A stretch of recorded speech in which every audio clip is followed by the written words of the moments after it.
What is going on, guys? This is Alec here and welcome to episode 2 of my Swansea City career mode. We got Burnley away from home.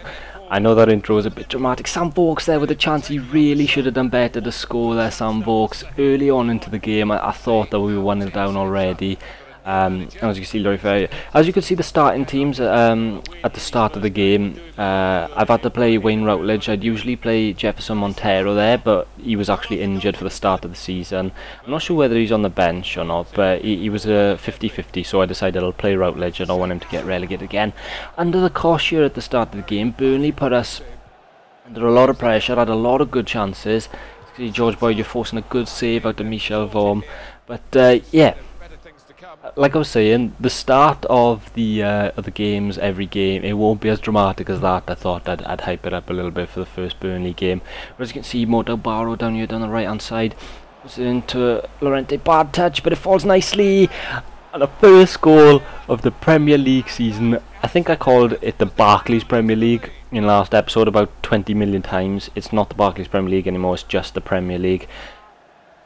Apologies for that, but Barrow down the right hand side. I said last episode that he was going to be a massive threat this season, and he's proven it there. Inside to Lorente, poor first touch, but Lorente managed to outmuscle Boyd there. I guess outmuscle, he just got a bit more lucky and slotted in nicely into the bottom corner. Goal just before half time. That's what we needed in the 41st minute. But yeah, you guys saw this team at the start of the game. That's the team that I'm planning on starting. I've put Stephen Kingsley at left back just because in real life Neil Taylor's having a few issues with Giedlin and whatnot in the manager, but I don't really like Neil Taylor anyway. I much prefer Stephen Kingsley. So yeah, we took that 1-0 lead into half time. Here's Andre Gray, Reece Oxford trying to stand him up, and Andre Gray is blocked by Curtis Davies onto Michel Vorm, and we got really fortunate there. But Vorm out to Kingsley here, up to Wayne Routledge, like I said, in for Montero. Nice bit of skill past the right back, Matthew Loughton. And then what can Routledge do is Sigurdsson inside him. Actually going to use Sigurdsson, and Sigurdsson turns, puts a good through ball to Moto Barrow, and a nice little chip past the keeper into the bottom left corner. 2-0 up away from home. This is exactly what I wanted. You see Sigurdsson here, and you'll see the keeper was actually about to go to ground there, and then he sort of propped himself back up regardless. It was a good finish by Barrow, and Ben Mee couldn't get on the end of it. His first goal season. I said last episode he's going to be really important, and I stick by that. I think he's one of the best players Swans have got in real life, and then obviously translates through to the game. But like I said, Burnley really put me under a lot of pressure. Here's a good chance for Goodmanson, I believe that is.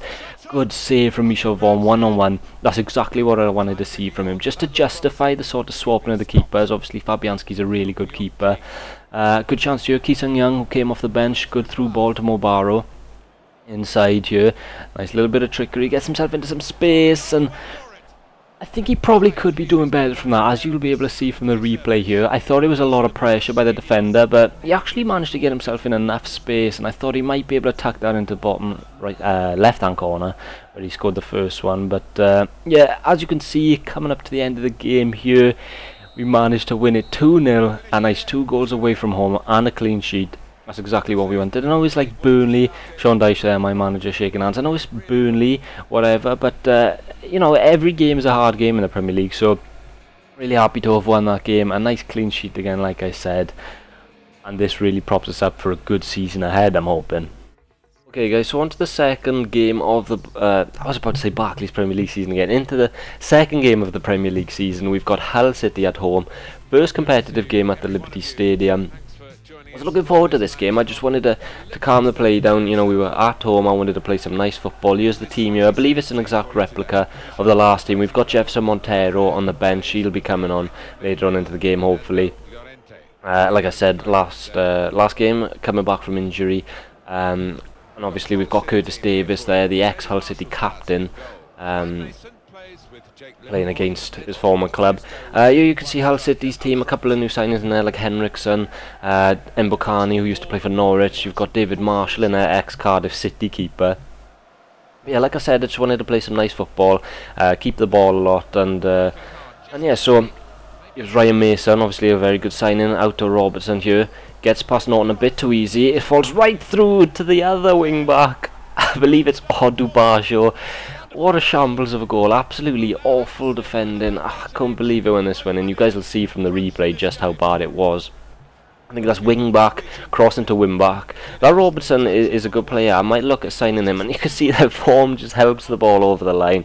And we're 1-0 down within 10 minutes of our first competitive game at the Liberty Stadium. So we had a lot of work here trying to get back into this game. As you can see there, chance, easy save for Vorm. Here's Reece Oxford. I'm going to try and play it out from the back into Curtis Davis, Sigurdsson, Leroy Fair. Played into Leon Britton, and Sigurdsson will make the run. We'll get it into Sigurdsson. Barrow's out here in a lot of space. Sigurdsson finds him. Can he do a good touch? That is a good touch. Getting down to the byline, and Robertson takes Barrow out. There's no need for that. To be fair, I don't think he needed to make that challenge. The centre halves in the middle of the box had that option covered. A yellow card for Andrew Robson. You guys will see from here it was a definite penalty. Barrow just takes his ankles there. We'll have our first penalty of the season. Gylfi Sigurdsson stepping up to take it with these new penalties. Into the bottom left corner and saved by David Marshall. Oh, I couldn't believe it when that happened. I thought, you know, get a nice penalty, get us back into the game easily. But here's Llorente. Into Kyle Norton. Good opportunity for him. He shoots. Will he get the rebound in? No! Still 1-0. I couldn't believe my luck. There's a penalty and a shot off the post. And we're still trailing 1-0 against Hull. Falls nicely for Llorente here. Good effort. Saved. And Leroy Fair couldn't get on the rebound. By the way, guys, I was looking through the comments of the last episode. A lot of suggestions for players. Like I said in last episode as well, I won't be able to get them in this transfer. But Sigurdsson, Routledge to get the header in. Oh, it's so close. All of these chances. Marshall made a great couple of saves. Here's David Myler. Awful defending to get past, and he shoots. Good save from Michel Vorm. He keeps it at 1-0. Big credit to Vorm there, otherwise that could have been 2-0. That could have been game over there, to be fair. And that's the last chance of the first half. But yeah, like I was saying, I read a lot of feedback on the last episode, a lot of transfer recommendations. Snodgrass there, putting that wide. Probably should have scored. But yeah, so I'll have to look at signing some of them in January. There was some good suggestions, and there's some of them that I've actually thought of signing before. But here's Leroy Fair, good save from Marshall. He just kept causing me problems in this game. And it's not a poor pass into Leroy Fair. Up to Montero, I believe that is, who just came on. Leroy Fair bombing forward here. Into Barrow. Montero. Back into Moda Barrow. And he'll score. I think that's his second goal of the season. He scored last game against Burnley. A great team goal there between Montero and Barrow. Montero really made a difference when he came on. Like I said, first game back from injury. I brought him on for Wayne Routledge. It's a nice link-up play between him and Barrow there. And I'll say it... I said it about 100 times, I'll say it 100 more times. Barrow's going to be so key. But coming into the last moments of the game, massive long clearance by Hull, Curtis Davis into Britain. We're just trying to see if we can conjure up one last attacking opportunity. Dyer came on off the bench as well. Pass that into Barrow, back into Nathan Dyer. Good chance here, Moda Barrow. Puts it into the back post, Montero's free, and he scores 90th minute. Possibly the last kick of the game. Jefferson Montero comes on off the bench, he assists one, he scores the second one. What a game changer. I can't wait to start featuring him in the team a bit more. New celebration there, getting up in the barrier. You'll see here that David Marshall really should have done better there. It was a good header from Montero, he got it on target, that's what he needed to do, but such poor goalkeeping. And Montero gets his first goal on his first game back, and as you can see, that was pretty much the last kick of the game. So thank you guys for watching this episode. Absolutely devastating for Hull, who were 1-0 up for so long in the game. But yeah, this is episode 2 coming to a close, our first couple of games in the Barclays Premier League. Thank you guys for watching, and hopefully you'll tune in tomorrow to see tomorrow's episode. In a bit, guys.